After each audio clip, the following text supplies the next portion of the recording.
आज आपण डॉक्टर प्राक्तन वाडनेरकर यांच्यासोबत गप्पा करणार आहोत. मी थोडक्यात डॉक्टर प्राक्तन वाडनेरकर यांची अ, ओळख करून देतो. डॉक्टर प्राक्तन पर्यावरण शास्त्रज्ञ, इंजिनियर आणि नदीविषयक जागरूकतेसाठी झटणारे ॲक्टिव्हिस्ट. गेल्या 16 वर्षापासून ते पर्यावरण आणि विशेषतः नद्यांवर आंतरराष्ट्रीय स्तरावर काम करत आहेत. मूळचे पुणेकर असून प्राक्तन यांचे लेख सकाळ, लोकमत, पुढारी अशा अग्रगण्य मराठी वृत्तपत्रांमधून अनेकदा प्रसिद्ध झाले आहेत. 2019 साली त्यांनी केलेल्या उल्लेखनीय कार्यांची दखल घेऊन न्यू साऊथ वेल्स राज्य सरकारने त्यांना एन्व्हायरमेंट एक्सलन्स अवॉर्ड याच्याने सन्मानित केलं. इंजिनिअरिंग आणि पर्यावरण या दोन्ही क्षेत्रांचा समतोल साधत त्यांनी 2019 साली national marine science centre Australia येथून PhD पूर्ण केली. त्यांच्या 18 आंतरराष्ट्रीय शोध निबंध नामांकित जर्नल्समध्ये प्रसिद्ध झाले असून त्यांनी ऑस्ट्रेलियन सरकारसाठी 6 पेक्षा जास्त धोरणात्मक अहवाल सुद्धा लिहिले आहेत.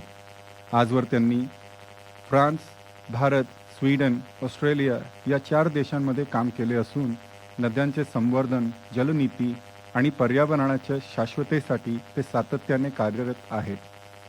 तर डॉक्टर प्राक्तन, तुमचं स्टुडिओमध्ये खूप खूप स्वागत.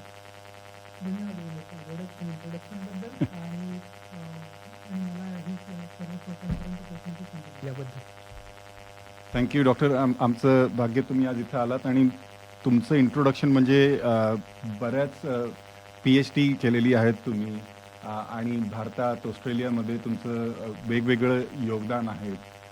मला वाटतं की आजच्या गप्पा खूप छान रंगणार आहेत आणि आम्ही खूप काही आपल्या श्रोत्यांपर्यंत नवीन माहिती आणणार आहोत.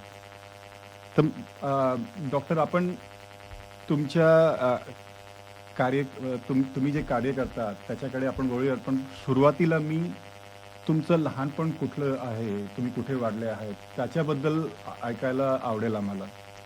नक्कीच. धन्यवाद विनीत. तू इंट्रोडक्शनमध्ये सांगितलं की मी पुणेकर आहे म्हणून. हो. मी मूळचा पुण्याचा आणि लहानपणापासून पुण्यात वाढलो, पुण्यात शिक्षण झाले. पुण्यातील विमलाबाई गरवारे प्रशाला मुळामुठेच्या काठावरती असलेल्या शाळेत माझं शिक्षण झालं. मुद्दामून याचा उल्लेख करतो कारण की नद्यांची पहिल्यापासून संबंध आहे. लहानपणापासून नद्यांचे संस्कार आहे. पुण्यामध्ये मी 1ली ते 10वी झाली. त्याच्यानंतर इंजिनिअरिंगलाही देखील मी पुण्यामध्ये सिव्हिल इंजिनिअरिंग घेतली. सिव्हिल इंजिनिअरिंग घेण्यामागचा उद्देश असा होता तेव्हा की जेणेकरून आपल्या सरकारी नोकरी मिळावी. अच्छा. कारण की सिव्हिल इंजिनिअरिंगमध्ये गव्हर्नमेंटच्या सीट जास्त निघतात. तर सिव्हिल इंजिनिअरिंग केल्यानंतर आपल्याला सरकारी अधिकारी होईल असं ते डोक्यामध्ये होतं. सिव्हिल इंजिनिअरिंग पूर्ण झालं, पण इंजिनिअरिंग करता करता विचार बदलले. पहिल्यांदा जॉब करायचं ठरवलं. सुएज एन्व्हायरमेंट नावाच्या प्रसिद्ध अशा आंतरराष्ट्रीय कंपनीमध्ये मी कामाला सुरुवात केली. अच्छा. पहिल्या कामाची सुरुवात माझी पिंपरी चिंचवड शहरातून झाली. एकदम शेजारचं शहर. हो. या शहरामध्ये इंटरमिटंट वॉटर सप्लाय, म्हणजे आपल्या इथे साधारण 3 तास पाणी येतं, 2 तास पाणी येतं. हे पाणी 24 तास यावं घरात, जसं आपल्या सिडनीमध्ये येतं की टॅप उघडला की पाणी, तसं आपल्या पिंपरी चिंचवडमध्ये करण्याचा सरकारचा मानस होता. आणि त्या प्रोजेक्टवरती मी सुएज एन्व्हायरमेंट या फ्रेंच कंपनीबरोबर काम करत होतो. असंच काम मी दिल्लीमध्ये केलं. त्याच्यानंतर मी बँगलोरमध्ये देखील अशाच प्रोजेक्टवरती काम केलं, जिथं आम्ही अनेक एरियाज, अनेक सबब हे 24 तास पाणी सप्लायसाठी केले. त्याचबरोबर मी तिथे असताना पाण्याशी अजून आलेला संबंध म्हणजे की आपल्या घरी जे पाणी येतं पाईपलाईनमधनं, अनेकदा असं होतं की ते पाणी जमिनीखाली लीक होतं, जमिनीखाली वाया जातं, पाण्याची गळती होते, ज्याला पाण्याची गळती म्हणतात. आणि त्याचं कारण मुख्य म्हणजे की इंग्रजांच्या काळामध्ये टाकलेल्या अनेक पाईपलाईन्स आहेत, तर त्याच्यामुळे वाया जाणारं पाणी. तर हे कसं थांबवता येईल, कारण की तुम्ही काही रस्ते प्रत्येक वेळी खोदू शकत नाही. जमिनीच्या खाली 15-15, 20-20 फुटांवरती असलेल्या मोठ्या त्या पाईपलाईन्स असतात. तर हे लीक नॉन डिस्ट्रक्टिव्ह पद्धतीने शोधण्याचं काम देखील मी केलं. आणि हे करत असताना माझ्या कामाची विशेष दखल सुएज एन्व्हायरमेंट कंपनीने घेतली आणि मला फ्रान्सला मास्टर्स करण्यासाठी पाठवलं. क्या बात आहे. आणि स्कॉलरशिप मिळाली. साहजिक आपल्याला काय हवं असतं, तर स्कॉलरशिप परदेशात शिकण्यासाठी आणि एखाद्या चांगल्या युनिव्हर्सिटीमध्ये असलेली ॲडमिशन, ही मला सुएज एन्व्हायरमेंट. म्हणजे तुम्ही इंजिनिअरिंग केल्यानंतर एका एका ठिकाणी नोकरी केली आणि त्यात तुमचं कार्यात अनेकदा तुम्ही अनेक चांगले कामं केले आणि म्हणजे विषय खूपच छान आहे की जे पाईपलाईन्स पुरातन काळापासून म्हणता येईल त्याला त्या त्या गळत गळत असतात आणि मग त्याचा शोध कसा लागला की याला कसं थांबवायचं ते पाण्याची गळती. नाही, याची सुरुवात अशी झाली की पुण्यामध्ये आपण पुणे किंवा कुठल्याही मोठ्या शहरामध्ये असो, अ, ह्या ज्या गव्हर्नमेंटच्या संस्था असतात ह्या चालतात रेव्हेन्यूवरती. म्हणजे तुम्ही पाण्याचं बिल भरणार आणि हां. त्या पाण्याचं बिल भरलेल्या आलेल्या रेव्हेन्यूमधनं त्या संस्था चालतात. परंतु कित्येक वेळा असं होतं की कित्येक वेळा काय बहुतेक वेळा असं होतं की 70% पाणी तुमच्या घरापर्यंत पोचतच नाही. अरे ते बापरे. पाणी गळतं आणि हे वाया गेलेलं पाणी म्हणजे एक प्रकारे तुमच्या रेव्हेन्यूचं नुकसान आहे. त्यामुळे हो. त्यामुळे या सरकारी संस्था खिळखिळीत झाल्या.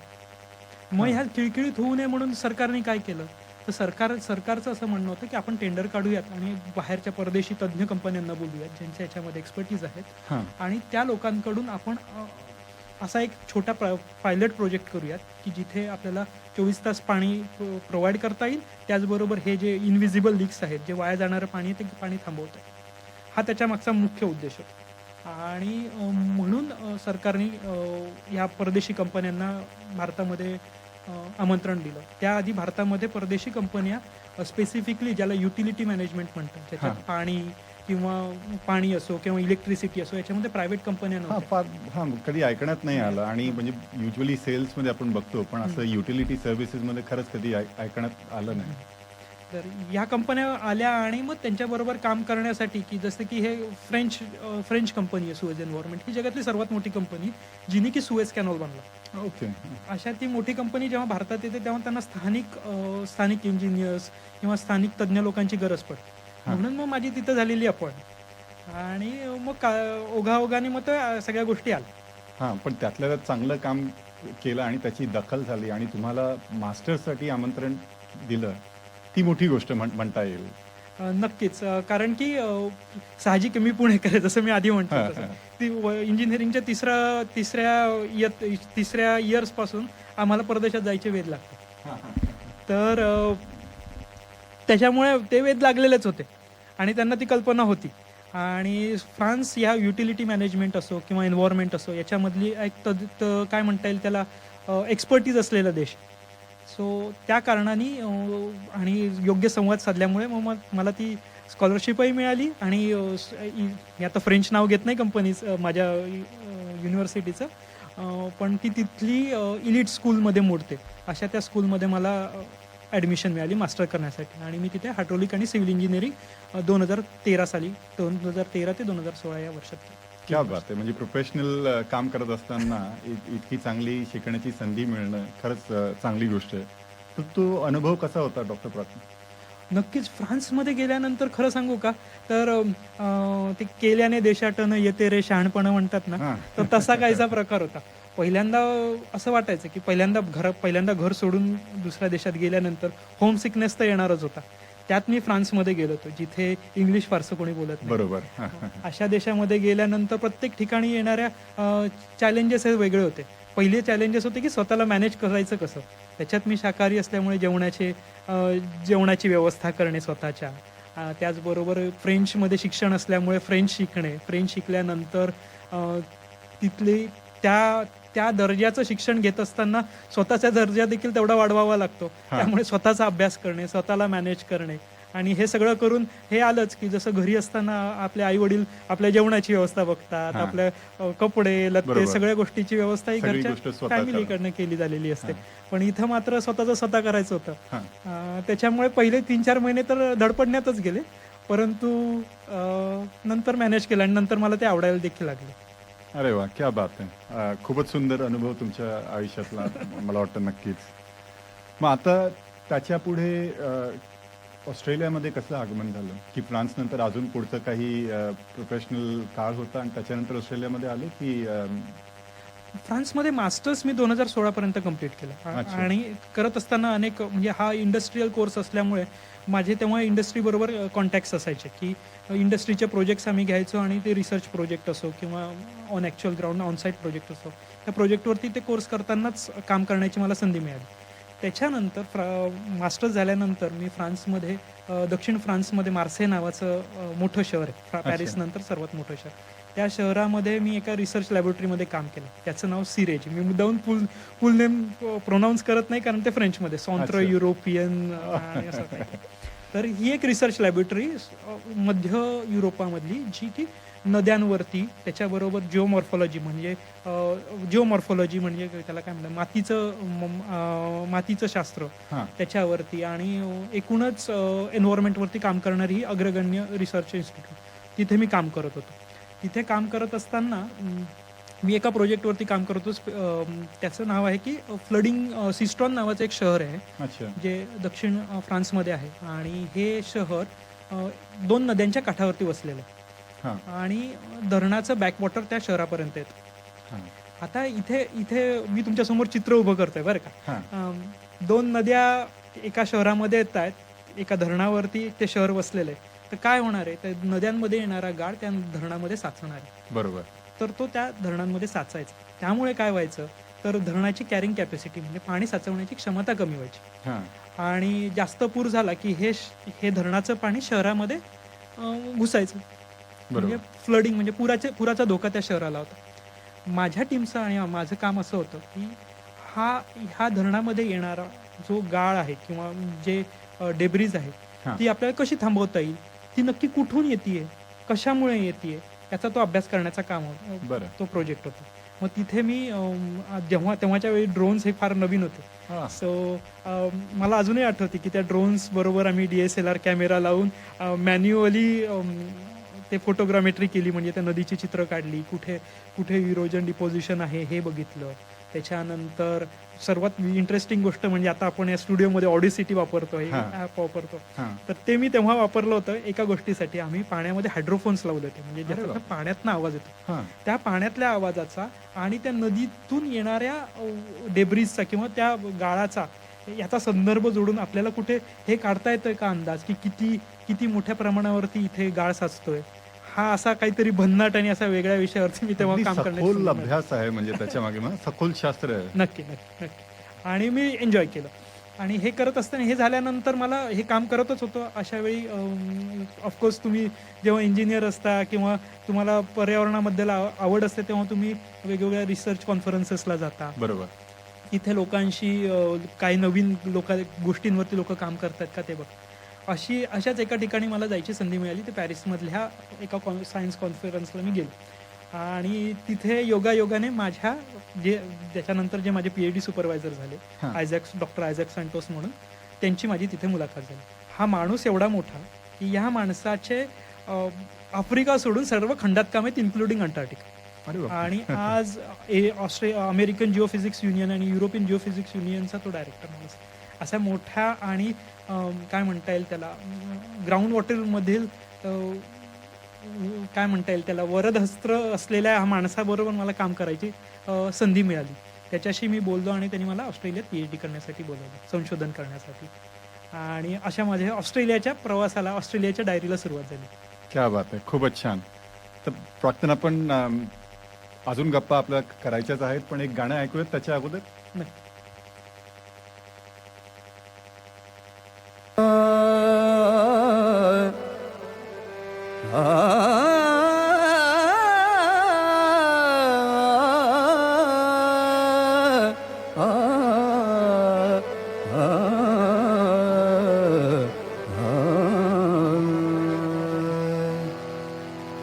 इंद्रायणी काठी, इंद्रायणी काठी, इंद्रायणी काठी, इंद्रायणी काठी.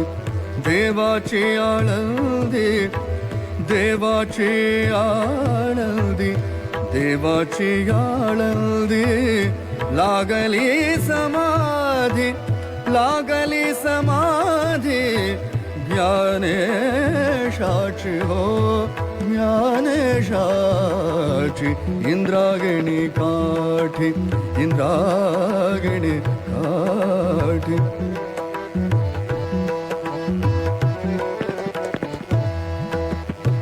ज्ञानियांचा राजा, ज्ञानियांचा राजा, राजा ज्ञानियांचा राजा. भोगतो राणीव ज्ञान यांचा राजा ज्ञान यांचा राजा भोगतो राणीव नाचती वैष्णव नाचती वैष्णव मागे पुढे इंद्रायणी काठी इंद्रायणी काठी देवा देवा इंद्रायणी काठी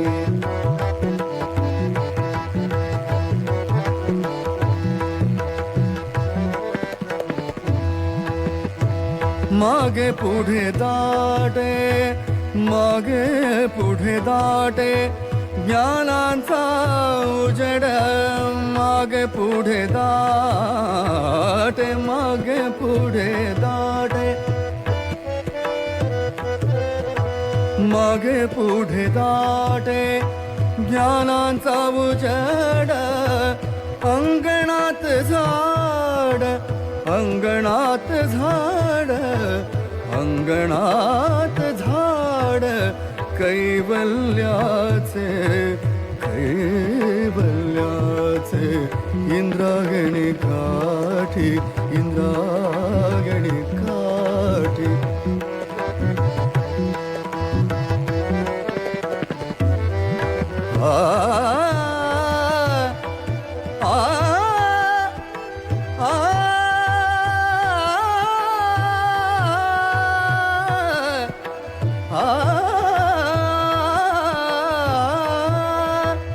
उजडी राहिले उजड होऊन उजडी राहिले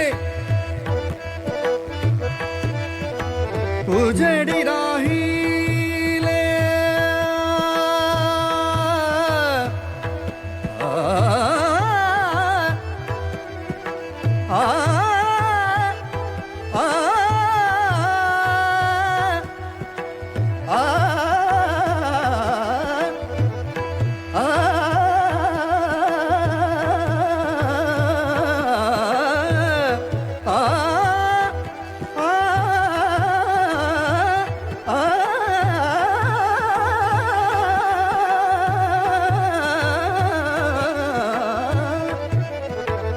उजडी राहिले उजड होऊन निवृत्ती सोपान निवृत्ती सोपान निवृत्ती सोपान मुक्ताबाई मुक्ताबाई इंद्रायणी काठी इंद्रायणी काठी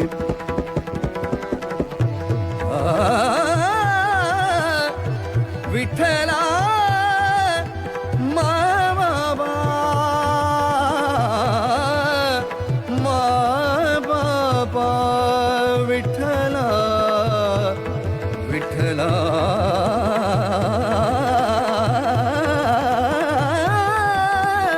विठ्ठला मा बाबा विठ्ठला मा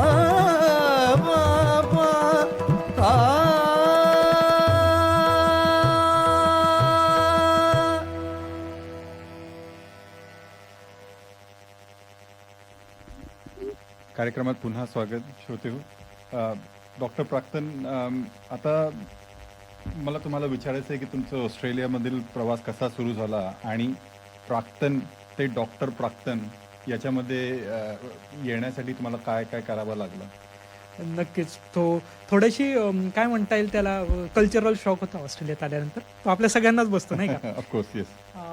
पॅरिस सारख्या शहरामध्ये मी काम करत होतो आणि त्याच्यानंतर एकदम कॉफ्स हार्बर सारख्या सुंदर शहरामध्ये मी आलो आणि एवढ्या गर्दीच्या शहरात आल्यानंतर दूर दूरपर्यंत माणसं दिसत नाहीत. इथे कॉफ्स हार्बरमध्ये पब्लिक ट्रान्सपोर्ट नाही आणि बोलायला मित्र नाहीत. पहिल्यांदा शॉकच होतो. बरोबर. आल्या आल्या सुरुवातीला पहिल्या आठवड्यातच माझ्या गुरूंनी मला नदीत ढकलले. आता ढकलले म्हणाल तुम्ही, ते ढकललेलंच होतं. कारण की माझा पहिला प्रोजेक्ट हा मी पहिल्या 7 दिवसातच चालू केला. हो आता मी तो प्रोजेक्ट तुम्हाला सांगतो बरं का. हा हा आणि अनुषंगाने मी पुढच्या गोष्टी सांगतोच की नंतर प्रोजेक्ट कुठले कुठले केले आणि काय काय काय काय गोष्टींवरती मी काम केलं. काय होतं की नॉर्मली कुठल्याही भारतामध्ये असो किंवा सब ट्रॉपिकल कुठल्याही रिजनमध्ये नदी जेव्हा समुद्राला मिळते हा तेव्हा तिच्या मुखाशी नेहमी कांदळवन असतात, ज्याला आपण मँग्रुव्ज म्हणतो हा. मराठी भाषेत बरं हा. का. तर त्या मँग्रुव्जवरती माझं काम होतं. अच्छा कॉप्स हार्बर हे एक छोटंसं 60-70 हजार लोकसंख्येचं शहर, हा आणि सुंदर शहर. सुंदर शहर, म्हणजे जिथं आपण फिरायला जातो असं हो, ती जागा. हो. त्या ठिकाणी जिथं तुम्ही पिकनिकला जाता तिथे तो मी तुमचा- रिसर्च प्रोजेक्ट करत होतो. आणि माझं काम असं होतं की ही मँग्रुव्ज किती इफिशियंटली काम करतात, कारण की ही मँग्रुव्ज जी असतात ही नदीची फुफ्फुसं असल्यासारखी, म्हणजे ही झाडं हा म्हणजे काय करतात तर ती येणारं प्रदूषण कमी करतात. It's acts like a sponge. अच्छा तर मॅनग्रुव्ज म्हणजे जे नदीच्या काठी जे झाडं असतात हो हो. त्यांना मॅनग्रुव्ज म्हणतात. आणि स्पेसिफिकली खारं पाणी जिथं असतं, हा. जिथं ब्रॅकिश वॉटर असतं, म्हणजे गोडं आणि खारं पाणी जिथं मिक्स होतं, हा अशा ठिकाणी ही झाडं सॉल्ट टॉलरंट झाडं वाढतात. अच्छा जी तुम्हाला सिडनीमध्ये सुद्धा तुम्ही जर बोटीने प्रवास केला तर तुम्हाला हिरवी झाडं बाजूने दिसतात बरोबर हो हो तशी. किंवा दुसरं साधं सोपं उदाहरण, पुण्यावरनं तुम्ही मुंबईला गेले हा. की जिथं तुमची गाडी ट्रॅफिक जाम मध्ये अडकते तो म्हणजे वाशीचा पूल. त्या वाशीच्या हा. पुलाकडे खिडकीतनं डावीकडे पाहिलं की जी झाडं दिसतात ती म्हणजे मँग्रोव्ह. बरोबर तर त्या झाडांवरती माझं काम होतं. नॉर्मली काय होतं, या भागामध्ये 1200 ते 1300 मिलीमीटर एवढा पाऊस पडतो. जेव्हा एवढा पाऊस पडतो तेव्हा पाऊस जेव्हा जमिनीवरती पडतो तेव्हा माती सॅच्युरेट होते आणि मातीमधली जी द्रव्य असतात किंवा हा. जमिनीवरती जो काही कचरा असतो तो पाण्यासकट नदीमध्ये येतो. म्हणजे इन अच्छा. शॉर्टमध्ये काय, नदीमध्ये प्रदूषण होतं. हा आणि हे जेव्हा प्रदूषित पाणी स्पेसिफिकली पावसामध्ये असतं तेव्हा हे प्रदूषण 3 पट 4 पटीनं वाढलेलं असतं. हा हे जेव्हा पाणी नदीतून समुद्राकडे जाते हे सगळं प्रदूषण ती समुद्रात घेऊन येतं. बरं आणि तुम्हाला तर माहिती आहे ऑस्ट्रेलियामधला समुद्र हा काय म्हणता येईल त्याला निसर्ग संपन्न आहे. त्याच्यासाठी लोक बघायला येतात. बरोबर काय म्हणतात, समुद्र पर्यटन हे ऑस्ट्रेलियातलं Coral फेमस reef. आहेच आहे. हम्म. त्यामुळे सरकारचं विशेष लक्ष पर्यटनावर. तर सरकारला हा धोका टाळायचा होता, म्हणून त्याच्यासाठी कॉप्स हार्बर सिटी काउन्सिलकडनं आम्हाला या प्रोजेक्टसाठी फंडिंग मिळाली होती की तुम्ही हे मँग्रोव्ज किती सशक्तरित्या काम करतात ते बघा. आणि माझ्या संशोधनानंतर असं लक्षात आलं की जवळपास पावसाच्या काळामध्ये सुद्धा 70 ते 80% प्रदूषण हे ह्या मँग्रोव्ह झाडं ही ते शोषून घेतात, म्हणजे प्रदूषण कमी करतात. हा. आहे की नाही फ्री सर्व्हिस निसर्गाची. बिलकुल बिलकुल ही मोफत नेचरने तयार केलेली इकोसिस्टम इकोसिस्टम अगदी. आणि ही सेवा अनेक ठिकाणी आपण बघतोय की याच्यावरती ते झाडं तोडली जातात, त्याच्यानंतर त्याच्यावरती होणारे परिणाम अर्बनायझेशनमुळे हे वेगवेगळे. तो त्या अभ्यास करण्याचा माझा तो प्रोजेक्ट होता. त्याच्यानंतर माझा स्पेसिफिक नदी हा दुवा पकडून त्याच्यानंतर मी नदीच्या आजूबाजूनी झालेलं बांधकाम, त्याचा नदीवरती होणारा परिणाम, नदी जाणाऱ्या भूजलावरती होणारा परिणाम, याच्यावरती देखील मी काम केलं. हे प्रोजेक्ट करत असताना माझ्या रिपोर्ट्स, कारण की हे प्रोजेक्ट सगळे गव्हर्नमेंट एजन्सीज बरोबर मी करत असल्यामुळे हे रिपोर्ट्स नेहमी गव्हर्नमेंटला सबमिट व्हायचे. आणि त्याच्यानंतर जो काही काय म्हणता येईल त्याला, जी समाजामध्ये जी बोंबाबोंब व्हायची, हा कारण की स्थानिक लोकांसाठी पर्यटन हा महत्वाचा व्यवसाय. अगदी बरोबर. आणि आणि कॉप्स हार्बर सारखं शहर तर पर्यटनवर खूप भर आहे खूप बरं. तर या भागामध्ये काय व्हायचं की जेव्हा माझा रिपोर्ट आला की 2/3 नद्या या भागामधल्या प्रदूषित आहेत, हा त्याच्यानंतर पॉलिटिकल आवाज उठणं, लोकांची आंदोलनं होणं, पेपरमध्ये आर्टिकल्स येणं, हे होणारच होतं. हा हे प्रोजेक्ट करत असताना ह्या सगळ्या गोष्टींना लोकांचे पब्लिक वेबिनार देणं, सेमिनार्स देणं, ह्या सगळ्या गोष्टी चालूच होत्या.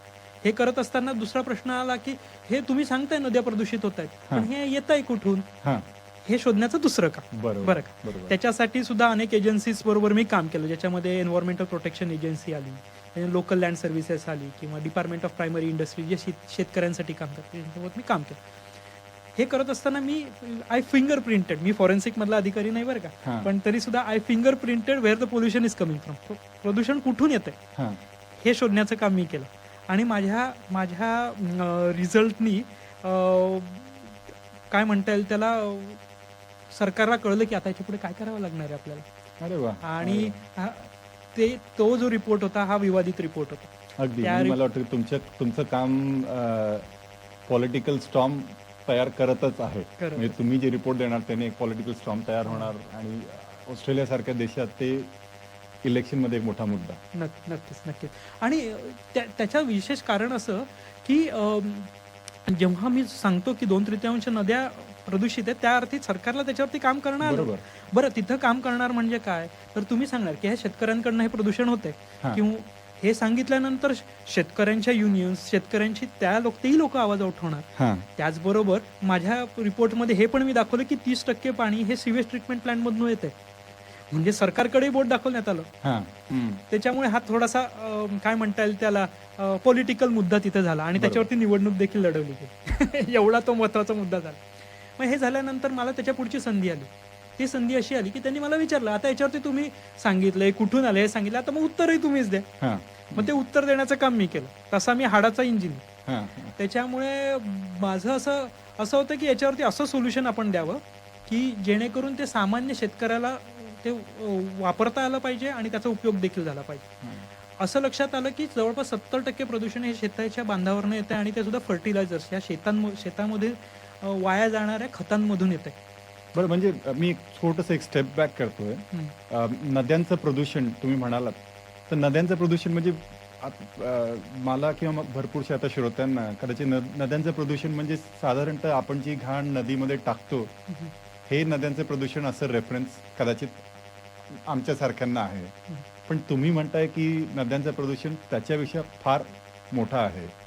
तर त्याचं म्हणजे थोडंफार त्याच्यावर एक अजून थोडं डिटेलमध्ये सांगू शकणार की काय आहे? म्हणजे तुम्ही एक सांगितलं की मॅनग्रोव्ज ते प्रदूषण थांबवतात, पण ते प्रदूषण सुरू कुठून होतंय? तर म्हणजे कदाचित तुम्ही त्याला थोडंसं सांगण्याचा प्रयत्न करतच आहात की हे फर्टिलायझर्समुळे होतं. अजून त्याच्यात काही कारण आहे का की ज्याने हे प्रदूषण वाढतंय नदींमध्ये?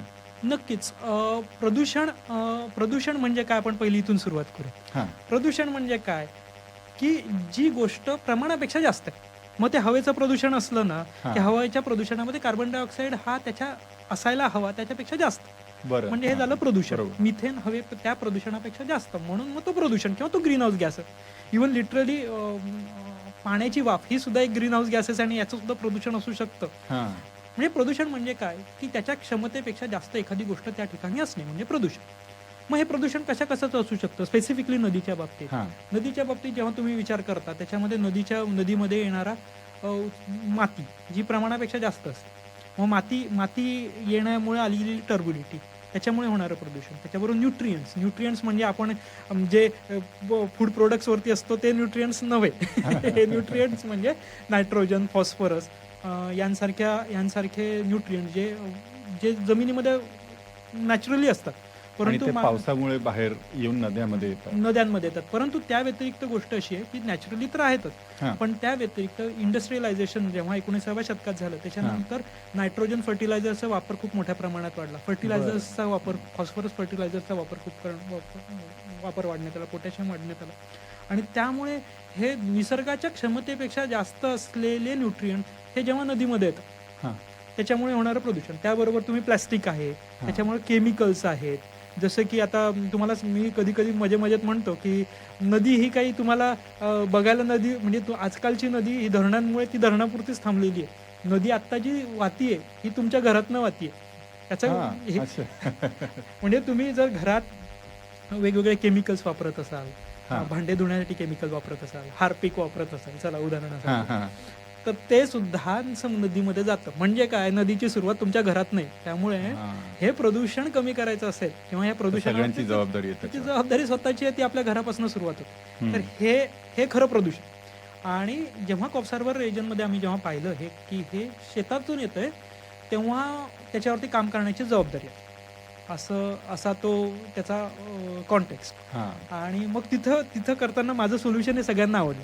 मी ना मामाकडे उन्हाळ्यात जायचो आणि मामाच्या शेतावरती उन्हाळ्याच्या सुट्टीमध्ये आणि बघायचो की मामानी ना एक खड्डा खोदला आणि त्या खड्ड्यात ना शेतातलं असं पाणी जाते बाहेर आणि त्या खड्ड्यात मग तो काही टाकायचा कचरा म्हणजे आपले पेपर किंवा शेण किंवा लाकडं असं टाकून तो कचरा त्याच्यातून ते पाणी बाहेर जायचं. आणि मामाला विचारलं तर मामा म्हणे, अरे हे पाणी स्वच्छ करतो. तेव्हा काही लहान वयात काही समजत नव्हतं.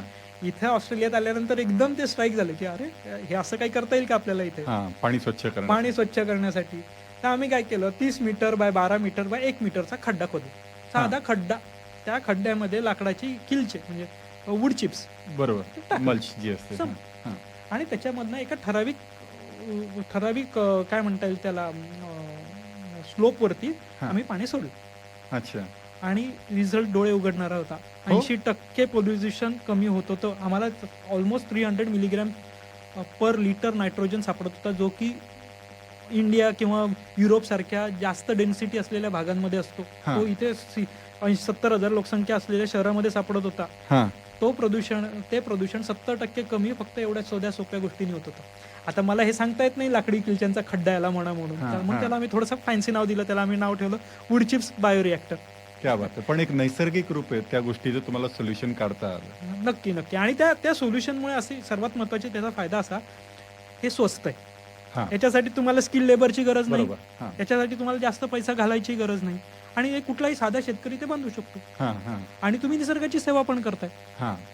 आणि ही कल्पना सरकारी एजन्सीजला खूप आवडली आणि तो आमचा पायलट प्रोजेक्ट झाल्यानंतर असे आम्ही 7 ते 8 बायोरिएक्टर्स त्या भागामध्ये लावले आणि आज मोठ्या प्रमाणावरती तो एक पॉलिसीचा भाग आहे. आणि मला याच्यासाठी एन्व्हायरमेंटल एक्सलन्स अवॉर्ड देखील मिळाला, की तुम्ही शेतकऱ्यांसाठी दिलेल्या योगदानामुळे आज फिश किल इव्हेंटसारखे किंवा नदी प्रदूषित होण्यापासून रोखण्यासाठी एक काय म्हणता येईल त्याला हातभार लागला. आणि मला खूप छान वाटलं की म्हणजे तुमचा अभ्यास तर आहेच खूप सखोल, पण त्यावर सोल्युशन सुद्धा तुम्ही घेऊन येत आहेत आणि ते सोल्युशन अगदी नैसर्गिक रूपे नॅचरली आणि इकॉनॉमिकली सस्टेनेबल असे आहेत सोल्युशन. नक्कीच. आय एम शुअर की NSW गव्हर्नमेंटने तुम्हाला त्या अवॉर्डने गौरवान्वित केलं. ते योग्यच आहे, अगदी डिझर्विंग अवॉर्ड. थँक्यू.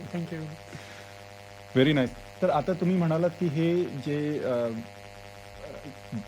काय तुम्ही नाव काय सांगलं त्याला bioreactor. Correct. Okay, wood chip bioreactor. तर हे मग तुम्ही शेतकऱ्यांना शेतात लावून दिले की नदीमध्ये कसं त्याचा उपयोग झालं?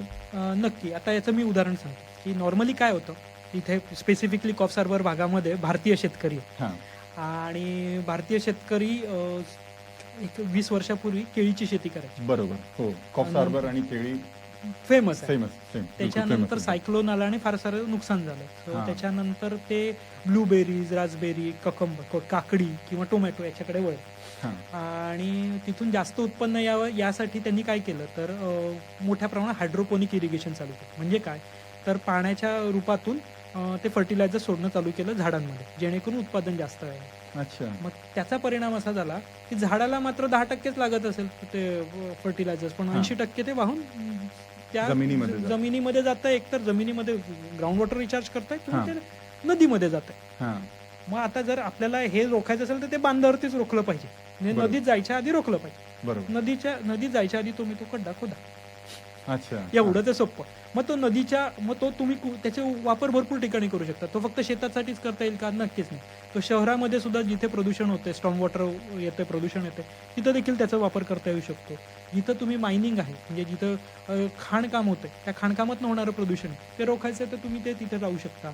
त्याच व्यतिरिक्त आता पुण्यासारखे शहर झाले किंवा मोठी शहरं झाली, या शहरांमध्ये एवढ्या मोठ्या प्रमाणात प्रदूषण होते, त्याचा भार ती सिवेज ट्रीटमेंट प्लांट सहन नाही करू शकत. त्यांची तेवढी इफिशियन्सी नाही. त्यांची इफिशियन्सी वाढवण्यासाठी आपल्याला काय करता येऊ शकतं तर त्या सिवेज ट्रीटमेंट प्लांटमध्ये जाण्याच्या आधी किंवा जाण्याच्या नंतर जर तुम्ही ते लावलं तर त्या सिवेज ट्रीटमेंट प्लांटवरचा किंवा ETPs वरचा ताण कमी होईल. तर याचे वापर मल्टिपल ठिकाणी करता येऊ शकतो. पण इथे तो कॉप्स हार्बर किंवा त्या भागामध्ये ऍग्रिकल्चरली डॉमिनेटिंग रिजन आहे, ड्रायव्हर असल्यामुळे तिथे मग तो त्याच्यासाठी वापरला जातो. क्या बात आहे. म्हणजे इतकी कॉम्प्लिकेटेड प्रणाली तुम्ही एकदम सोप्या शब्दात आम्हाला सांगितली आणि ती खरंच एकदम म्हणजे उल्लेखनीय योगदान आहे तुमचं त्या भागात. बिलकुल. डॉक्टर, आपण कार्यक्रमात पुढे जाण्या अगोदर एक अजून गाणं ऐकूयात.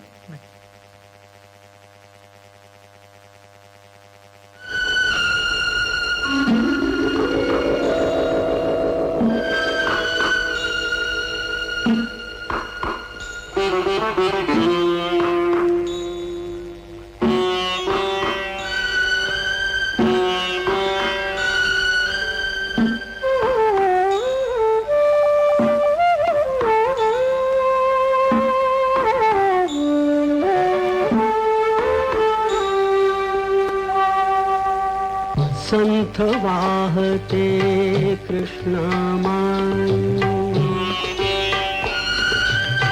संथ वाहते कृष्णामाई तीरावरल्या सुख दुःखांची तीरावरल्या सुख दुःखांची जाणीवती जला संथ वाहते कृष्णामाई संथ वाहते कृष्णामाई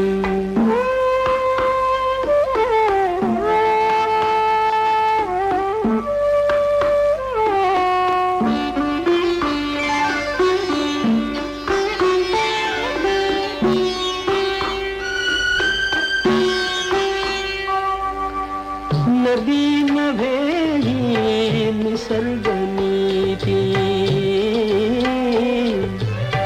नदी नभे ही निसर्ग नीती आत्मगतीने सदा वाहती आत्मगतीने सदा वाहती लाभ हानीची लवही कल्पना लवही कल्पना नाही तिज ठाई संथ वाहते कृष्णामाई संथ वाहते कृष्णामाई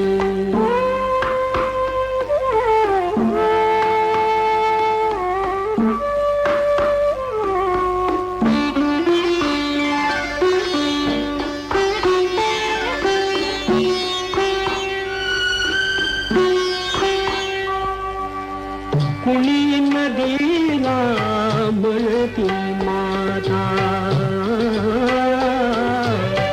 कुणी नदीला म्हणती माता कुणी मानिती पूज देवता कुणी मानिती पूज देवता पाषाणाची घडवून मूर्ती पूजित कुणी राही संथ वाहते कृष्णामाई संथ वाहते कृष्णामाई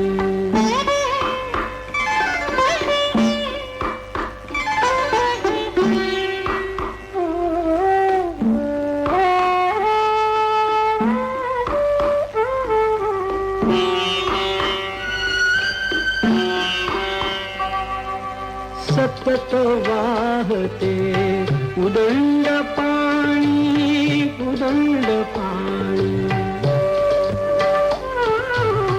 सतत वाहते उदंड पाणी उदंड पाणी कुणी न वळवून नेई राणी कुणी न वळवून नेई राणी आळशास ही भावी कैसी गंगा फलदायी संथ वाहते कृष्णामाई संथ वाहते कृष्णामाई तीरावरल्या सुख दुःखांची जाणीवती जला संथ वाहते कृष्णामाई संथ वाहते कृष्णामाई.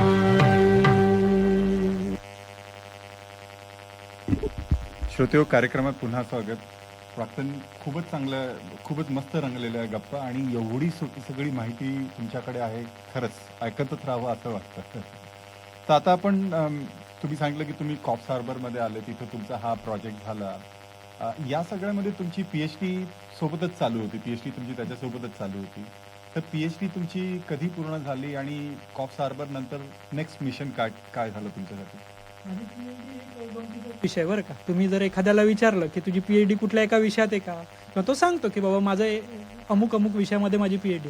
माझी पीएचडी अशी डिफाईनच करता येत नाही, कारण की जेव्हा मी माझ्या सुपरवायझरला भेटलो तेव्हा आमचं ठरलं असं होतं की तू गव्हर्नमेंटचे प्रोजेक्ट्स कर, रिसर्च पेपर तयार कर आणि आपण ते सबमिट करू पीएचडी म्हणून. म्हणजे ऍक्च्युली मी कामच करत होतो सरकारी एजन्सीज बरोबर.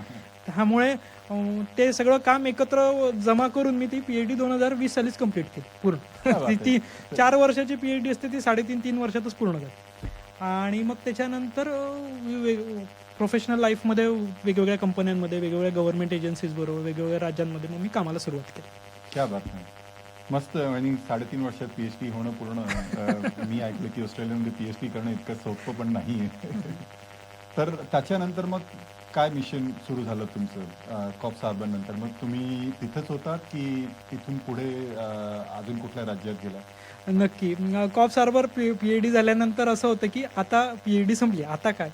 तर मला क्वीन्सलँड गव्हर्नमेंटमध्ये बंडाबर्ग नावाचं शहर आहे, ब्रिस्बेन पासून 30 वर्ष. आता बंडाबर्ग आपल्याला बिअरमुळे माहिती आहे, पण हे फार सुंदर शहर आहे आणि ऑस्ट्रेलियाचं ग्रेन बाउल असं म्हणतात. तिथे मोठ्या प्रमाणात शेती होते.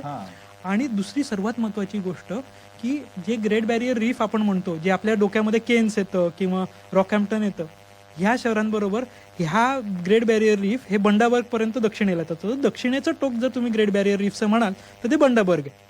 तर अशा ठिकाणी ग्रेट बॅरियर रीफ फाउंडेशन बरोबर आणि तिथल्या लोकल गव्हर्नमेंट बरोबर मला काम करण्याची संधी मिळाली. आणि मी तिथे कॅचमेंट मॅनेजर किंवा कॅचमेंट कॉर्डिनेटर म्हणून काम करायला लागलो. आणि तिथे माझं काम काय होतं, तर तिथे वाहणाऱ्या नद्या त्यांचं करायचं व्यवस्थापन हे माझं काम होतं. या भागामध्ये काय व्हायचं की ग्रेट बॅरियर रीफ हा जो भाग आहे, इथे तर आपल्या सर्वांना माहिती आहे की किती सुंदर अशा रीफ्स आहेत. आणि निसर्गाचा विचार जर जेव्हा तुम्ही करता तेव्हा त्याच्या दृष्टिकोनातून इट्स अ वर्ल्ड हेरिटेज. मग ह्या भागामध्ये होणारं प्रदूषण कमी करण्यासाठी सरकारने उचललेली पावलं. मग त्याच्यामध्ये काय व्हायचं, तर शेतामध्ये मोठ्या प्रमाणावरती धूप व्हायची त्या भागामध्ये. आणि ती माती सगळी वाहून ग्रेट बॅरियर रीफमध्ये यायची.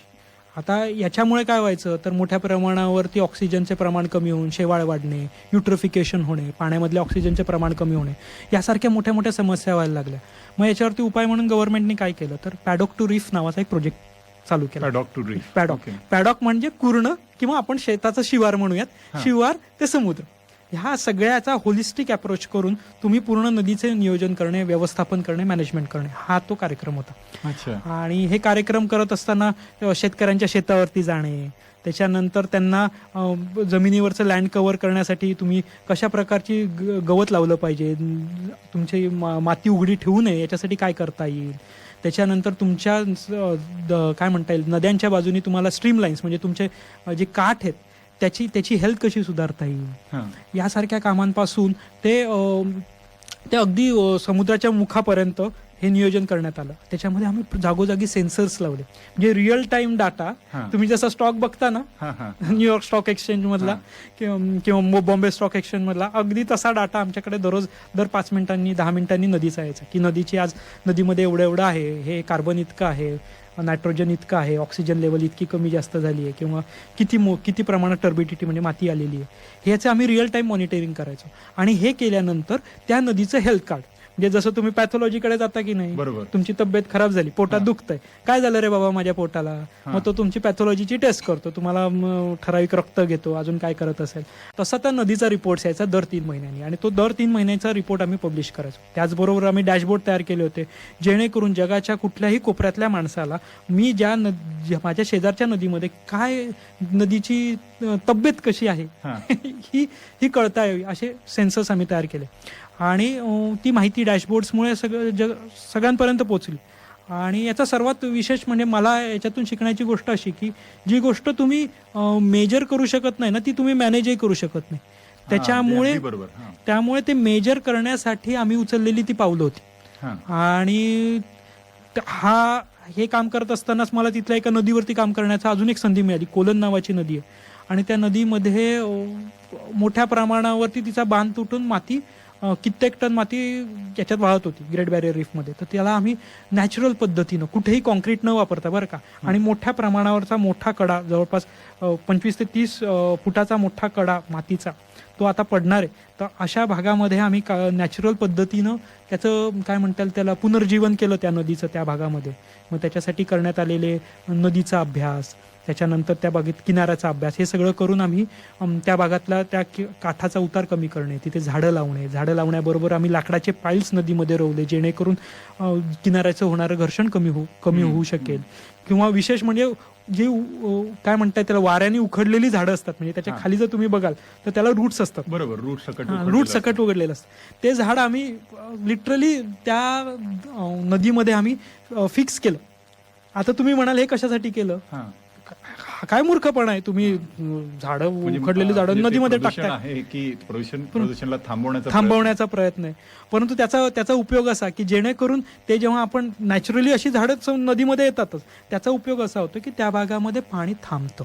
पाणी थांबलं की तिथं मासे ब्रीडिंग करतात. मासे ब्रीडिंग केल्यानंतर ऑफकोर्स ती पूर्ण इकोसिस्टीम परिसंस्था चालू होते आणि त्याच्यामुळे होणारं घर्षण माती तिथे धरून राहते. आणि दुसरं महत्त्वाचं म्हणजे फिश ब्रीडिंगसाठी उपयोग होतो. अशा प्रकारे निसर्गाशी समतोल साधून आम्ही ती वाचवण्याचा आणि नदीचे पुनर्जीवन करण्याचा प्रयत्न केला आणि छान अनुभव होता तो बंडाबर्ग मधला. खूपच सुंदर. म्हणजे काही गोष्टी खूपच छान तुम्ही सांगितल्यात आणि मला आवडल्या त्या गोष्टी. म्हणजे एक म्हणजे की नुसतं जिओलॉजी किंवा नदीचा अभ्यास नसून तुम्ही त्याच्यात तंत्रज्ञानाचा पूर्ण वापर करून मेजरमेंट डॅशबोर्ड थ्रू केल्यात. आणि अगदी बरोबर, एक विजन लागतं या सगळ्या गोष्टीला की जर तुम्ही त्या गोष्टीला समजू नाही शकत तर त्याचं निराकरण करणं पण इतकं सोपं सहज नाहीये. तर खूपच छान. म्हणजे एक होलिस्टिक अप्रोच आहे, एक होलिस्टिक विजन आहे या सगळ्या गोष्टींमागे. खरंच सुंदर माहिती डॉक्टर प्राक्तन.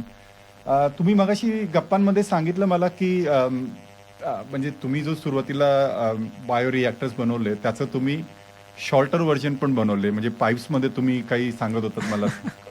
नक्की. आता प्रत्येक ठिकाणी तेवढी जागा अवेलेबल असेलच असं नाही का. बरोबर. शेतामध्ये किंवा कोणी शेवटी रिअल इस्टेट आहे, इट्स अ कमोडिटी आणि त्याची किंमत देखील आहे. शेतकरी प्रत्येक वेळी तयार होईलच असं नाही. मग त्याला आम्ही अजून एक सोल्युशन तयार केलं. आता ऑफकोर्स मी तुम्हाला आधीच सांगितलं मी हाडाचा इंजिनियर आहे आणि शिक्षण हायड्रोलिक मध्ये झालं असल्यामुळे पाईप बरोबर काम करायचं तसा जुना अनुभव. म्हणून मग मी काय केलं, 300 मिलीमीटर साईजच्या पीव्हीसी पाईपमध्ये हेच खड्ड्याच्या ऐवजी ते वूड चिप्स त्या पीव्हीसी पाईपमध्ये एका ठराविक स्लोपवरती तयार केले. म्हणजे शेतातून येणारं पाणी जेव्हा तुम्ही ओपन चॅनलमधनं सोडायच्या ऐवजी तुम्ही त्या पाईपमधनं सोडा आणि मग ते पाणी नंतर नदीत मिळेल. पण ते जात असताना ती डिनायट्रिफिकेशन प्रोसेसनी ते प्रदूषण कमी होतंय, अशी ती कल्पना. आणि त्याचे रिझल्ट फारच छान होते आणि त्याच्यावरती मोठ्या प्रमाणावरती काम चालू आहे सध्या. अरे वा, खूप सुंदर. म्हणजे अगदी सोपे सोल्युशन्स आहे गोष्टींना. पण मला ही गोष्ट आवडली की जेवढं होऊ शकणार तेवढं नैसर्गिक रूपे त्या गोष्टींना तुम्ही सॉल्व्ह करण्याचा प्रयत्न केला. आणि अजून एक मला म्हणजे लक्षात आलं की नदी ही स्वतःच एक संपूर्ण परिसंस्था आहे त्याच्यामध्ये, की त्याच्यात क्युअर करण्याची क्षमता आहे. फक्त तुम्हाला सपोर्ट करायच्या, त्या गोष्टी आणून द्यायच्या तिथपर्यंत. नक्कीच.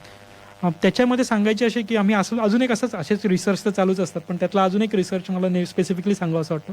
कोरिंडी नावाची नदी, बरं का, या नदी नाही, ही न्यू साऊथ वेल्स राज्यामधलीच नदी. ह्या नदीमध्ये आम्ही हे बघत होतो की नदी स्वतःला मॅनेज करू शकते का, स्वतःला रिपेअर करू शकते का. मग त्याच्यासाठी आम्ही पावसाळ्यामध्ये, आणि पावसाळा नसतोच ऑस्ट्रेलियामध्ये, पण जेव्हा वेट पिरियड असतो किंवा ड्राय पिरियड असतो अशा वेळेमध्ये आम्ही त्याचे सॅम्पलिंग केले नदीमध्ये. आणि ठराविक अंतरावरती 2 किलोमीटर, 3 किलोमीटर, 500 मीटर अशा पद्धतीने ते सॅम्पलिंग करत गेलो. आणि रिझल्ट सांगणारा फार म्हणजे डोळे उघडणारा रिझल्ट होता. नदी स्वतः पोल्युशन संपवते, ती तिला स्वतः हील करता येतं. तिचा प्रॉब्लेम कधी येतो माहिती का तुम्हाला, जेव्हा पाऊस पडतो ना तेव्हा ते मोठ्या प्रमाणावरती जेव्हा फर्टिलायझर्स येतात, जे तुम्हाला प्रदूषण म्हटलं, ते जेव्हा तिच्याकडनं सहन होत नाही ती सगळं वाहून टाकते आणि ते समुद्रात जातं. पण जर ते प्रमाणात असेल तर नक्की नदी स्वतः मॅनेज करते. फक्त माणसांना मॅनेज करणं आवश्यक आहे, नदी स्वतः बघू शकते. व्हेरी इन्साइटफुल की फायनली आपणच नदीच्या प्रदूषणासाठी काही मोठ्या प्रकारे कॉन्ट्रीब्युटर्स आहेत त्याचे.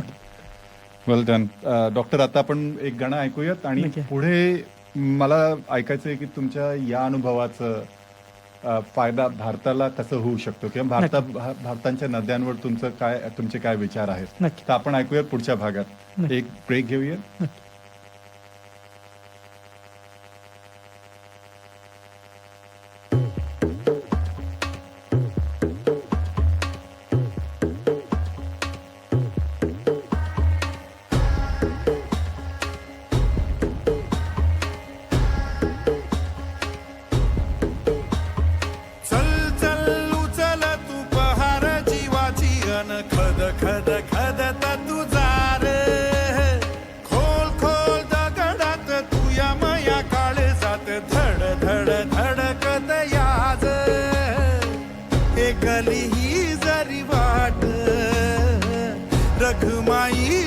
तुया साथ नग थांबूर करून दावर आता पाण्याचा घुमेनाद चल चल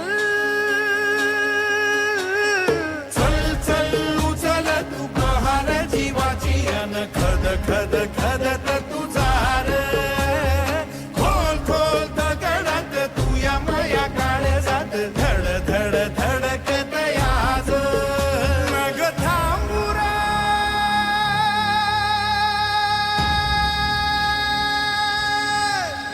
करून दावर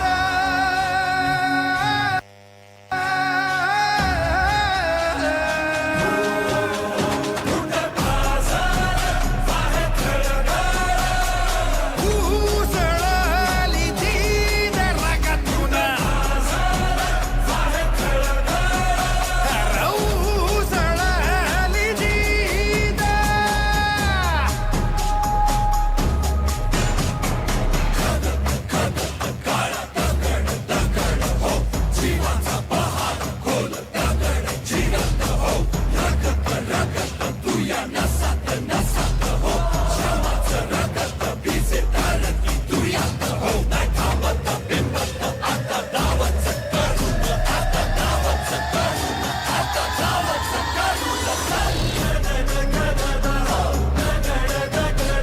जीव जवर हाय तुया मायात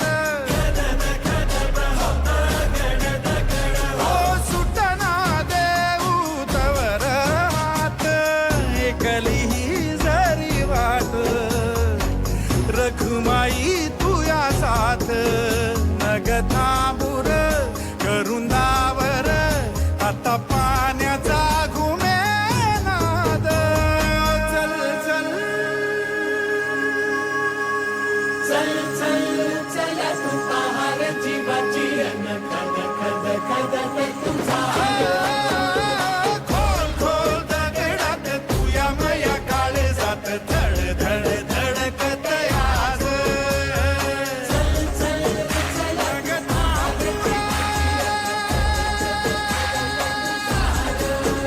करून दावर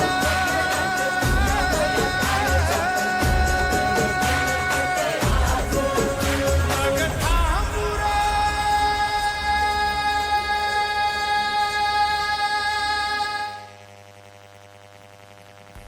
श्रोते कार्यक्रमात पुन्हा स्वागत. डॉक्टर, आपण मगाशी तुमच्या ऑस्ट्रेलियामधल्या अनुभवाबद्दल बोललो. तुम्ही क्वीन्सलँडमध्ये काम केलं, कॉप्स हार्बर न्यू साऊथ वेल्समध्ये काम केलं. या सगळ्यांवरून तुम्ही नक्कीच भारताबद्दलही विचार करत असणार की भारताचे नदी, कारण आपण लहानपण तिथंच तुमचं झालेलं आहे, तर तिकडच्या नद्यांमध्ये, आणि आपल्याला त्या नद्या खूप चांगल्या माहिती आहेत. आपल्याकडे नद्या खूप खूप सगळीकडे, म्हणजे प्रत्येक गावात तुम्हाला एक नदी दिसते, छोटी असो किंवा काही मोठ्या नद्या आहेत. तर मग तुम्हाला भारतातल्या नद्यांबद्दल तुमचे काय विचार आहेत? नक्कीच, थँक्यू विनीत. भारताच्या नद्या, स्वतःची ओळख सांगताना खरं आपण कशी ओळख करून द्यायला पाहिजे माहिती का? मी 70% मुळेच आहे, मी मुठेच आहे. कारण खरंच आहे, ते सत्य आहे. मी माझा जन्म पुण्यातला, माझ्या घरी जे पाणी येतं ते मुठ्याचं पाणी येतं आणि त्यापासून मी 70% बनलेलं क्या आहे. बात आहे. कोणी नाशिकचा असेल तर तो म्हणेल मी गोदावरीचा, कोण असेल तर कोल्हापूरचा, कोण पंचगंगेचा. सो सांगण्याचा उद्देश असा की नदी ही नदीचं आपलं नातं फार जवळचं आहे. नदी जर हेल्दी असेल तर तुम्ही हेल्दी असा. खूप छान, म्हणजे खूपच छान विचार आहे. आपण म्हणतो की माझ्या शहरातनं नदी वाहते, हे चुकीचं वाक्य आहे. हा, पहिली नदी आहे आणि नदीच्या काठी शहरं वसलेली आहे. अगदी बरोबर. त्यामुळे हे आपल्याला विसरून चालत नाही की माझ्या शहराची ओळख ही त्या नदीमुळे नाही. आता भारतामधला जेव्हा आपण विचार करतो, स्पेसिफिकली खरं तसं पाहताना प्रत्येक नदीचा स्वभाव प्रत्येक माणसाप्रमाणे वेगवेगळा आहे. अरे वा. प्रत्येक नदी ही युनिक आहे. त्याच्यामुळे हे ऑस्ट्रेलियात चालतंय, ही ऑस्ट्रेलियातली नदी अशी वागते म्हणून ही मुळा मुठा किंवा तुमची नाग नदी अशी वागेल का किंवा मिठी नदी अशी वागेल का, तर नाही. प्रत्येक नदीचा स्वभाव वेगळा, प्रत्येक नदीची परिसंस्था वेगळी. परंतु ढोबळमानाने जर आपण नदीचा विचार करता तर आपल्या अशी गोष्ट लक्षात येते की ज्याला आपण स्ट्रेसेस म्हणतो त्या नदीवरती जास्त आहेत भारतातल्या. कारण की आपली शहरं सुजली आहेत. मी सुजली आहेत हा शब्द नेहमी वापरतो. शहरं मोठ्या प्रमाणावरती सुजली आहेत, त्याच्यामुळे नदीवरती आलेला ताण. कधी काळी पुण्याची असलेली लोकसंख्या आज कित्येक पटीने वाढलेली आहे. अगदी मुंबईची बरोबर. लोकसंख्या वाढलेली आहे. नदी मात्र तेवढीच आहे, पाणी तेवढंच आहे. हां. बरं, ती धरणं जी तुम्ही बांधलेली आहेत ती शेतीसाठी बांधलेली धरणं होती. ती काय पाणी पुरवठ्यासाठी तिची धरणं नव्हे, परंतु जेव्हा तुमची शहरं वाढतात त्यामुळे त्या पाण्याच्या संस्थेवरती ताण येतोय. बरोबर. म्हणजे तुम्हाला सांगण्याचा उद्देश असा की ह्या नद्या स्ट्रेस्ड आहेत आणि त्याला नदी म्हणावं का हा देखील माझ्यासाठी प्रश्नच आहे. कारण की नदी म्हणजे नाद करते ती, जिचा रिदम आहे अशी ती. किंवा नदीला आपण जलमाला म्हणतो. तुम्ही बघा कुठल्या तरी पुलावरती जाऊन बघा, मिठीत जाऊन बघा, नाही तर मुळा मुठीत जाऊन बघा, नाही तर त्या कोयना नदीवरती जाऊन बघा, तुम्हाला पाणी वाहताना दिसतं का हो? फक्त ते पाणी असतच नाही. त्याचं कारण मी तुम्हाला सांगतो. कारण धरणामध्ये आम्ही पाणी साचून ठेवलंय भविष्यासाठी. हां. ते जे वाहतंय ते तुमचं सांडपाणी आहे, अगदी तो सगळा कचरा आहे. म्हणून मी मगाशी पण म्हटलं की नदी तुमच्या घरातनं वाहतीये. हां, हां. त्याच्यामुळे हे जे सांडपाणी आहे, ह्या सगळ्या गोष्टी, त्याच्यामुळे त्या नदीवरती ताण वाढलाय. आणि त्याच्यात यासारखे गव्हर्नमेंटचे अफलातून प्रकल्प येतातच आहेत. रिव्हरफ्रंट ब्युटिफिकेशन आणि काय काय, नदीचं सौंदर्यीकरण. तुम्ही त्याच्याबद्दल भरपूर ठिकाणी ऐकलं पण असाल की सरकारने एवढ्या करोडच्या टेंडर काढला, हां. मलिदा खाण्यासाठीच्या ह्या सगळ्या गोष्टी असतात असं म्हणता येईल. नदी म्हणजे तुम्हाला म्हणजे तुम्ही असं म्हणाल की बाबा भारतातल्या नद्यांना तुम्ही नाव देता, ऑस्ट्रेलियातल्या नद्या कुठं अशा थोडी चांगल्या आहेत. मी त्या मताशी देखील पूर्णपणे सहमत आहे. तुम्ही पॅरामेटा नदीवरती बघा, तुम्हाला वाटेल ती नदी आहे, हां. पण नदी सरळ वाहते का हो अशी चॅनलमधनं नाल्यासारखी? हां, हां. नदीचा स्वभाव तो नाही. नदी नागमोडी वळणं, त्याच्या बाजूचे असलेलं रायपेरियन, त्याच्या बाजूचे असलेल्या दलदलीचे प्रदेश, हे दिसतं का हो तुम्हाला? हे मिसिंग आहे. मग याला नदी म्हणावं का? मग आता प्रश्न आला की भारतातल्या नद्यांमध्ये तसाच ऑलरेडी ताण आहे. आणि त्याच्यानंतर आपण हे असे रिव्हरफ्रंट ब्युटिफिकेशन सारखे प्रकार करतो. म्हणजे त्याच्यामध्ये काय करणार होतं आपण? तर सरकार तिथे सौंदर्यीकरण करण्यासाठी, तुम्हाला इंस्टाग्रामवरती फोटो टाकण्यासाठी, फेसबुकवरती फोटो टाकण्यासाठी जागा तयार करणं, कॉन्क्रीट तयार करणं. कॉन्क्रीट एक सकट काय म्हणता येईल त्याला, एक सकट वरवंटा चालून तिथली रायपेरियन काढणार, नवीन जी छान दिसतात, त्याच्यामध्ये फोटो छान येतात, अशी झाडं तिथे लावली जाणार. म्हणजे तिथल्या स्थानिक झाडांची कत्तल होणार. बरोबर. मग ह्या अशा गोष्टी केल्यामुळे मला असं वाटतं की तुम्ही नदीचा आवाज ऐकताय का? नदीला काय सांगायचं? नदीला तुम्हाला हे सांगायचंय का की तुम्ही माझ्या शेजारी येऊन फोटो काढा? नक्कीच काढा, इंस्टाग्रामवरती फोटो टाका, काही हरकत नाही, प्रश्न नाही, त्याचा नाही. पण तुम्ही माझ्या नदीत्वाचा विचार करा ना. माझ्या आजूबाजूची दलदलीचे प्रदेश आहेत, माझ्या याच्यातले प्राणी आहेत, पक्षी आहेत, यांचा विचार करणार आहात की नाही तुम्ही? फक्त माझाच विचार करताय. तुम्ही त्याच्यात मोठमोठाले पूल बांधणार, पूल बांधल्यानंतर त्याच्यामुळे होणारे नदीपात्रामध्ये होणारं नुकसान, याचा तुम्ही विचार करणार आहात की नाही? हा सगळा होलिस्टिक अप्रोच असणं खूप आवश्यक आहे. आणि जसं मी म्हटलं की प्रत्येक नदी ही वेगळी आहे, त्याप्रमाणे नदीचा प्रत्येक भाग देखील वेगळा आहे. म्हणजे नदीमध्ये येणाऱ्या उपनद्या, त्याच्यानंतर नदीमध्ये येणारे झरे, नदीच्या त्या ठिकाणी असलेलं रायपेरियन, हे वेगळं आहे. त्याच्यामुळे तुम्ही असं नाही म्हणू शकत की अरे हडपसर भागामध्ये आम्ही अशा प्रकारे ते वॉटरफ्रंट तयार केलंय, तसंच आम्ही वॉटरफ्रंट डेक्कनला पण करतो, तसंच आम्ही वॉटरफ्रंट पिंपरी चिंचवडला पण करतो, किंवा तसंच वॉटरफ्रंट आम्ही वांद्र्यात करतो, तसंच वॉटरफ्रंट आम्ही ठाण्यात पण करतो. नाही, हा दादांत मूर्खपणा आहे. आणि ते करण्यासाठी तुम्ही प्रत्येक वेळी इंजिनिअरिंग सोल्युशनची गरज नाही. तुम्हाला निसर्गाला समतोल साधण्यासाठी मी नाही म्हणत नक्की तुम्ही की पूर्णतः निसर्गाला जवळ जाणाऱ्याच टेक्नॉलॉजी वापरा, असं माझं ते देखील म्हणणं नाही. गौतम बुद्ध म्हणतात की तुम्ही मध्यम मार्ग निवडा जिथं गरज आहे. कारण की मला हे नक्की ह्या गोष्टीची मला जाणीव आहे की आज ह्या शहरांमध्ये वाढलेल्या ताणामुळे किंवा आपल्या इवन डे टू डे लाईफमध्ये आपल्या लिव्हिंग स्टाईलमुळे प्रदूषणाचं प्रमाण वाढलं आहे. ते नैसर्गिक पद्धतीने कमी होणारच नाही आहे. पण तुम्हाला जिथं शक्य तिथं तुम्ही का नाही या दोघांचा समतोल साधून चांगले उपाय काढू शकत? का तुम्ही त्या नदीचा एक विशेष भाग किंवा एक विशिष्ट भागासाठी आम्ही हे सोल्युशन वापरूयात, दुसऱ्या भागासाठी हे करूयात, तिसऱ्या भागासाठी, असा होलिस्टिक अप्रोच करून ह्या गोष्टी करू शकतो. आता उदाहरण देऊ नये म्हणतात, पण गुजरात पॅटर्न आता सगळीकडे चालू आहे. साबरमती रिव्हरफ्रंट मोठ्या प्रमाणावरती आपल्या टीव्हीवरती दाखवण्यात आला. त्याबरोबर कोटा वॉटरफ्रंटही आपल्याला चंबळ नदीवरचा आपण बघतो. पण तुम्हाला माहिती आहे का, 2019 साली जेव्हा मोठ्या प्रमाणावरती पूर आला, तेव्हा त्या नदीची कॅरिंग कॅपॅसिटी कमी झाली असल्यामुळे तिने सगळं वाहून टाकलं. तिच्या मार्गात येणारं सगळं वाहून गेलं. तिथं तुम्ही निसर्गाचे नैसर्गिक झरे मारले, त्याच्यानंतर तिथं तुम्ही असणारी नैसर्गिक झाडांची कत्तल केली. ती कुठंतरी रागावणार आहे ना तुमच्यावरती नदी. बरोबर. त्यामुळे निसर्गाचं किंवा नदीचं तुम्हाला मॅनेजमेंट करण्यासाठी 2 गोष्टींची आवश्यकता आहे. आजकाल ना काय म्हणतात त्याला आवड असणारे निसर्गप्रेमी भरपूर आहेत. पण निसर्ग हा जेवढा सोपा आहे तेवढाच तो कॉम्प्लेक्स पण आहे. अगदी बरोबर. आणि तिथं काम करण्यासाठी तुम्हाला तज्ज्ञांचीच गरज आहे.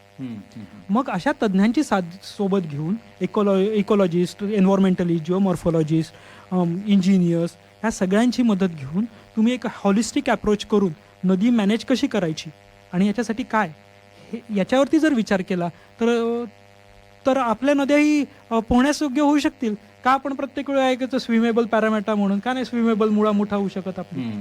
आणि आपल्याकडे तर आपण नदीला दैवत मानतो. मग हे का होऊ शकत नाही.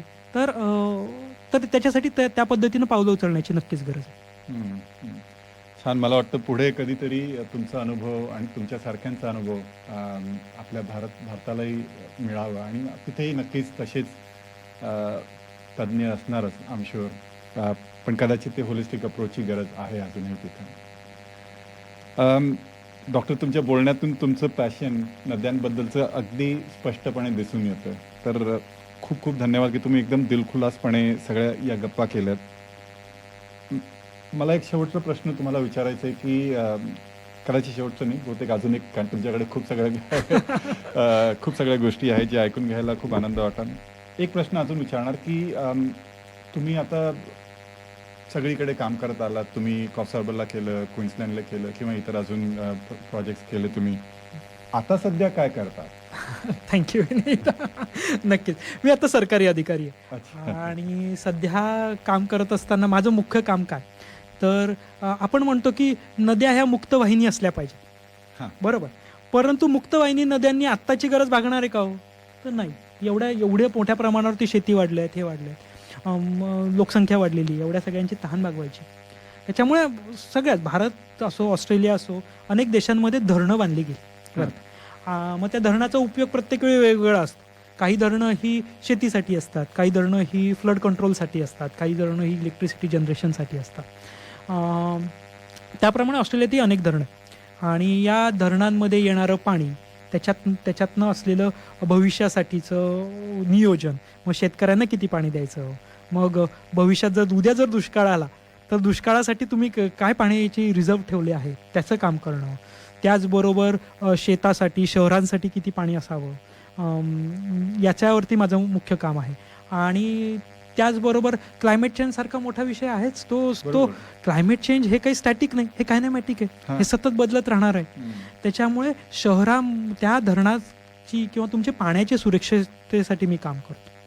आणि या आत्ता सद्यस्थितीत ऑस्ट्रेलियातील जवळपास सगळी धरणं, न्यू साऊथ वेल्समधली, मी स्वतः दुरुस्त करतो, न्यू साऊथ वेल्स राज्यामधील जवळपास सगळ्या धरणांवरती आमची टीम काम करते आणि त्याचं नियोजन करते. क्या बात आहे. म्हणजे तुम्ही त्याचं नियोजन, म्हणजे ते सध्या परिस्थितीत, पण त्याच्यासोबतच भविष्यात काय होऊ शकतं, दुष्काळाची परिस्थिती. कारण आपल्याला माहिती आहे की ऑस्ट्रेलियामध्ये काही भागात पाऊस पडतो पण काही भाग कोरडा पण आहे आपल्याकडे. तर त्याची व्यवस्था तुम्ही पूर्णपणे बघत आहात. नक्की. ऑस्ट्रेलिया हा असा देश आहे माहिती का, आपण स्पेसिफिकली, मी मुद्दाहून माझ्या उदाहरणावर म्हणतो कारण मी प्रवासी, मी इमिग्रंट आहे. त्यामुळे आम्ही काय करतो, आम्ही मोठ्या मोठ्या शहरांमध्ये राहतो, सिडनी, ब्रिस्बेन, मेलबर्न. पण खरा ऑस्ट्रेलिया तसा आहे का हो? नाही. ऑस्ट्रेलिया हा म्हणजे काय म्हणता येईल त्याला 70% भागा वाळवंटानी, आउटबॅकनी आहे. तिथं वॉटर स्ट्रेस आहेत, पण या भागामध्ये मोठ्या प्रमाणावरती शेती होते आणि ह्या भागात काम करण्याची मला संधी मिळते. त्याच्यामुळे मी म्हणतो की आता मला पूर्ण ऑस्ट्रेलिया कळलं आहे असं मी नक्कीच दावा करत नाही, परंतु ऑस्ट्रेलिया कळण्याची माझ्याकडे सुरुवात झालेली आणि मी या क्षेत्रात काम करायला सुरुवात केली. आता मी बघतोय. जमिनीशी जुडत जे काम आहे ते काम तुम्ही करत आहात. नक्की नक्की. व्हेरी वेल. डॉक्टर, एक अजून शेवटचा प्रश्न तुम्हाला विचारतो, पर्सनल कदाचित. तुम्ही एवढा सगळा अभ्यास केला, एवढं सगळं काम केलं, पण त्या पलीकडे जाऊन काही अशी आठवणी आहे का की जी तुम्हाला नदीशी भावनिक रीतीने जोडत आहेत आणि ते स्पष्टपणे दिसून आलं तुमच्या बोलण्यातून, पण असा काही अजून अनुभव तुम्हाला कधी दिसून आला तुमच्यावर? नक्कीच. आपलं नातं नदीशी लहानपणापासूनच असतं, पण मी स्पेसिफिकली हा अनुभव सांगतो. आम्ही मामाच्याकडे गावाला आपण सगळेच जातो, उन्हाळ्याच्या सुट्ट्या लागल्या की, शाळेच्या सुट्ट्या लागल्या, आणि लहान असताना मी मामाकडे जात असताना रेल्वेने जाताना बघतोय की रेल्वेच्या पुलावरनं जातोय आणि खाली नदीमध्ये पाणी नाही. नदीची ती पूर्ण मैदानं उघडी पडलेली आहेत. मी आईला विचारलं, त्या लहान असताना साहजिक क्युरिओसिटी असते, हां. आई ही नदी आहे का ग, याच्यावरती पूल का बांधला? आई म्हणे हो ही नदी आहे. म्हटलं आई याच्यात तर पाणी नाही. आई म्हणे हो पाणी नाही आहे आता याच्यामध्ये. त्याच्यानंतर मी आईला त्याच्यावरती प्रतिप्रश्न केला, आई यातल्या मग माशांचं काय होत असेल ग? हां, आई यातल्या खेकड्यांचं काय होत असेल? हां. इथं येणारे पक्षी काय यांचं काय होत असेल? आणि आईकडे याचं उत्तर नव्हतं. ऑफकोर्स कालानुसार वयानुसार मला कळलं की या नद्यांवरती धरणं बांधली आहेत, आपण पाणी अडवलेलं आहे, हां, हां. पण आम्ही नदीचा जीव घेतलेला आहे. बरं, आता मला याच्यासाठी भावनिक जुळले, तुम्ही भावनिकतेवरती विचारला. आज मी जे काम करतोय ना याच्यामध्ये आम्ही निसर्गासाठी पाणी ठेवण्याचं काम करतो. म्हणजे काय तर ऑस्ट्रेलियामध्ये देखील धरणं बांधलेली आहे बरं का. हां. पण धरणं बांधल्यामुळे काय झालंय, नदीमधलं पाणी आटलंय, पण मग आजूबाजूच्या जी वेटलँड्स आहेत, जंगलं आहेत, तिथे पुरणारं पाणी कमी झालं. मग तिथल्या पक्ष्यांनी काय करायचं, प्राण्यांनी काय करायचं, तिथल्या कीटकांनी बेडकांनी काय करायचं? त्या फक्त पाण्यावरती अधिकार माणसाचा नाहीच ना, अगदी बरोबर. त्या प्राण्यांचा पण अधिकार आहे. तर आपण कस्टोडियन होता या नदीचे, आपण मालक नाही. पण मग ह्यासाठी ऑस्ट्रेलियामध्ये एक फार छान उपक्रम चालतो आणि त्याचा मी भाग आहे, याचा मला फार अभिमान वाटतो. त्याला नाव आहे ऑस्ट्रेलियामध्ये एन्व्हायरमेंटल वॉटर. एन्व्हायरमेंटल वॉटर म्हणजे काय तर तुमची नदी धरण बांधायच्या आधी, बरं का, धरण बांधायच्या आधी नदीमध्ये कशी अवस्था असेल, नदीमध्ये किती पाणी असेल याचा अभ्यास करण्यात आला.